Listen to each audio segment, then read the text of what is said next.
അപ്പോൾ നമ്മളുടെ വാഹനത്തിന്റെ ഗിയർ ചേഞ്ചിങ് എല്ലാവർക്കും ഒരു പ്രോബ്ലമാണ്. അപ്പോൾ എല്ലാവരും ചോദിക്കുന്ന ഈ ഗിയർ ഏത് ഗിയറിലാണ് വാഹനം പോയിക്കൊണ്ടിരിക്കുന്നത് എന്നുള്ളത് നമുക്ക് ചെക്ക് ചെയ്യാൻ അറിയാത്തൊരു വിഷയം വരുന്നുണ്ട്. എല്ലാവർക്കും സംശയമാണ് വണ്ടിയുടെ ഗിയർ ഏത് പൊസിഷനിലാണ് നിൽക്കുന്നത്, മറ്റൊരു ഗിയറിലേക്ക് മാറ്റുന്ന സമയത്ത് നമ്മൾ ആ ഗിയർ ഏതിലാണ് പോയിക്കൊണ്ടിരിക്കുന്നത് എന്നുള്ളത് നമുക്ക് അറിയാത്തൊരു വിഷയമുണ്ട്. അപ്പോൾ നമുക്ക് ആ ഗിയറിന്റെ പൊസിഷനെ കുറിച്ച് നമുക്ക് അറിയാനുള്ള കുറച്ച് ടിപ്സുകളുണ്ട്. ഏത് ഗിയറിലാണ് വാഹനം പോകുന്നത് അത് നമുക്കൊന്ന് കണ്ടു നോക്കിയാലോ. നമ്മളെ വണ്ടിയുടെ ലിവർ പൊസിഷനാണ് ആദ്യം കാണിക്കുന്നത്. 1, 3, 5 മുമ്പിലായിരിക്കും, 2, 4 റിവേഴ്സ് ബാക്ക് സൈഡിലായിരിക്കും. ചിലർ മുൻഭാഗത്ത് എന്ന് പറയും, ചിലർ ബാക്ക് എന്ന് പറയുന്നുണ്ട്. അതേപോലെ തന്നെ ചിലർ മുകൾ ഭാഗത്ത് എന്ന് പറയുന്നത്, ചിലർ താഴേക്കെന്ന് പറയും. അപ്പോൾ ഓരോരുത്തരുടെ അനുസരിച്ചാണ്. ഫസ്റ്റ് ഗിയർ ഫ്രണ്ടിലേക്ക് ലെഫ്റ്റ് സൈഡ് കൊണ്ടുവന്നു, സെക്കൻഡ് ഗിയർ ലെഫ്റ്റ് സൈഡ് അതേപോലെ തന്നെ ബാക്കിലേക്ക് വരുന്നു, തേർഡ് ഗിയർ ഇതാ മുന്നിലേക്ക് പോകുന്നുണ്ട്, അതിൻ്റെ നേരെ ബാക്ക് ഫോർത്ത്. അതേപോലെ തന്നെ റൈറ്റ് സൈഡിലേക്ക് ചെറുങ്ങനെ ഒന്ന് കുറച്ചും കൂടെ വൈഡാക്കിയതിന് ശേഷം ബാക്കോട്ട് വലിക്കുമ്പോഴാണ് നമ്മുടെ ഫിഫ്ത്ത് ഗിയർ വരുന്നത്. അപ്പോൾ അത് ശ്രദ്ധിക്കുക.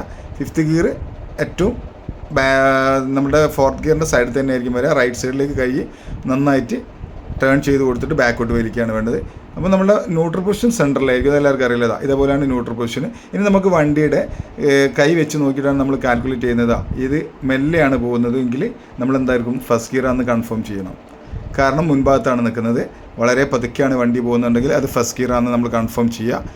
ഇനി നമ്മൾ എന്ത് ചെയ്യുന്നു, അത് ബാക്കോട്ട് സെക്കൻഡ് ഗിയറിലേക്ക് ഇട്ടതിന് ശേഷം ബാക്കിലേക്ക് വരുന്നു. അപ്പോൾ നമ്മൾ കൈ വെച്ച് നോക്കുന്ന സമയത്ത് എന്താണ്, ബാക്കിലാണ് ലിവർ നിൽക്കുന്നതെങ്കിൽ ഏത് ഗിയറാണ് കൺഫേം ചെയ്യുക. ഒരു മിഡിൽ സ്പീഡിലാണ് വണ്ടി പോകുന്നുണ്ടെങ്കിൽ അത് സെക്കൻഡ് ഗിയർ ആയിരിക്കും. ഇനി ഫ്രണ്ടിലാണ് കൈ വെച്ച് നോക്കുമ്പോഴുണ്ട് നല്ല അത്യാവശ്യം സ്പീഡ് പോകുന്നുണ്ടെങ്കിൽ അത് തേർഡ് ഗിയർ ആയിരിക്കും. ബാക്കിലേക്ക് വീണ്ടും നമ്മൾ വെക്കുന്നു, വണ്ടി നല്ല സ്പീഡിൽ പോകുന്നുണ്ടെങ്കിൽ അത് ഫോർത്ത് ഗിയർ ആയിരിക്കും. ഇങ്ങനെയാണ് നമ്മൾ ആ ടിപ്സ് മനസ്സിലാക്കേണ്ടത്. കൈ വെച്ച് നോക്കിയിട്ട് എങ്ങനെയാണ് വണ്ടി നിൽക്കുന്നതെന്നുണ്ടെങ്കിൽ. അപ്പോൾ വീണ്ടും ഇതാ റിവേഴ്സ് ഗിയർ എന്ന് പറയുമ്പോൾ ലെഫ്റ്റ് സൈഡിലേക്ക് നന്നായി ടേൺ ചെയ്തിട്ടാണ് ഇടേണ്ടത്. അപ്പോൾ നമ്മുടെ ഗിയർ പൊസിഷൻ നിൽക്കുമ്പോൾ കൈ വയ്ക്കുമ്പോഴാണ് നമ്മൾ കാൽക്കുലേറ്റ് ചെയ്യുന്നത്. മുന്നോട്ട് നിൽക്കുമ്പോൾ ചെറിയ സ്പീഡാണ് വണ്ടി പോകുന്നതെന്നുണ്ടെങ്കിൽ അത് ഫസ്റ്റ് ഗിയർ ആയിരിക്കും. മുന്നിൽ നിൽക്കുമ്പോൾ നല്ല സ്പീഡിലാണ് പോകുന്നുണ്ട് തേർഡ് ഗിയർ ആയിരിക്കും. അങ്ങനെയാണ് വണ്ടിയുടെ നിൽക്കുന്നത്. ഇപ്പോൾ നമ്മൾ ന്യൂട്രൽ പൊസിഷനിലേക്ക് തന്നെ വീണ്ടും കൊണ്ട് വെച്ചിട്ടുണ്ട്.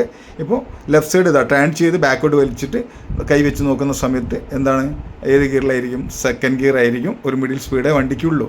അതാണ് നമ്മൾ കാൽക്കുലേറ്റ് സ്പീഡിനെ കാൽക്കുലേറ്റ് ചെയ്ത് നമുക്ക് മനസ്സിലാക്കാൻ പറ്റും ഏത് ഗിയറിലാണ് ഇപ്പോൾ വണ്ടി പോയിക്കൊണ്ടിരിക്കുന്നത്. അപ്പോൾ കൈ വെച്ച് നോക്കുമ്പോൾ മുന്നോട്ട് തന്നെ ലിവർ നിൽക്കുന്നുണ്ടെങ്കിൽ അത് തേർഡായിരിക്കും, അത്യാവശ്യം നല്ല സ്പീഡിൽ പോകുന്നുണ്ടാവും. ഇതുപോലെ 6 ഗിയറാണ് വണ്ടിക്ക് ഉണ്ടാവുക. 6 ഗിയർ എന്ന് പറയുമ്പോൾ സംശയം വേണ്ട, നമ്മളുടെ റിവേഴ്സ് ഗിയർ അടക്കമാണ് 6 ഗിയർ വരുന്നത്. ഓരോ ഗിയറിൻ്റെ പൊസിഷൻ നമ്മൾ അതിൻ്റെ മുകളിൽ കാണിച്ചിട്ടുണ്ടാവും. സ്പീഡ് കാൽക്കുലേറ്റ് ചെയ്ത് കഴിയുമ്പോൾ നമ്മൾ കൈ വെച്ച് നോക്കി സ്പീഡ് കാൽക്കുലേറ്റ് ചെയ്യുമ്പോൾ നമുക്കറിയാൻ പറ്റും ഈ വാഹനം ഏത് ഗിയറിലാണ് പോകുന്നതെന്ന്. ഒരിക്കലും താഴേക്ക് നോക്കാതെ വേണം നമ്മൾ ചെയ്യാൻ.